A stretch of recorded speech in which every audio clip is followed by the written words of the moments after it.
আমরা এখন থেকে প্রায় 1 ঘন্টা আগে এই পার্থেনিয়ামগুলো কাটা শুরু করেছিলাম, যেগুলো ডিভাইডারের উপরে রয়েছে। ঠিক একদম বগুড়াম যে সুস্বাস্থ্য কেন্দ্র তার উল্টো দিকে আমরা রয়েছি। এখানে আপনারা দেখতেই পাচ্ছেন যে ঘন পার্থেনিয়ামের জঙ্গল সামনে।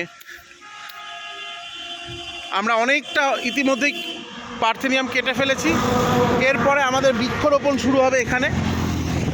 ঘন পার্থেনিয়ামের জঙ্গল।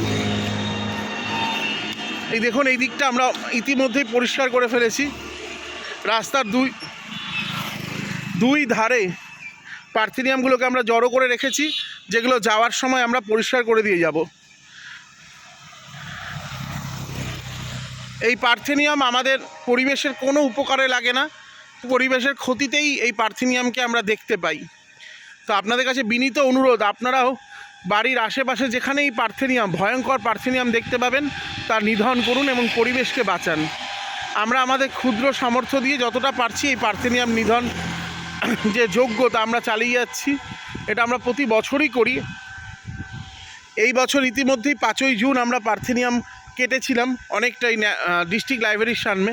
এবার আমরা এই রাস্তার মধ্যে থাকা এই পার্থেনিয়ামগুলো কাটছি। দেখতেই পাচ্ছেন কত ঘন পার্থেনিয়ামের বন হয়ে রয়েছে এই ডিভাইডারের উপরে। এগুলোকে আমরা হাত দিয়ে উপড়ে ফেলছি এবং যেখানে কাটতে হচ্ছে যেগুলো কেটে দিচ্ছি। এরপরে এখানে আমরা বৃক্ষরোপণ শুরু করব।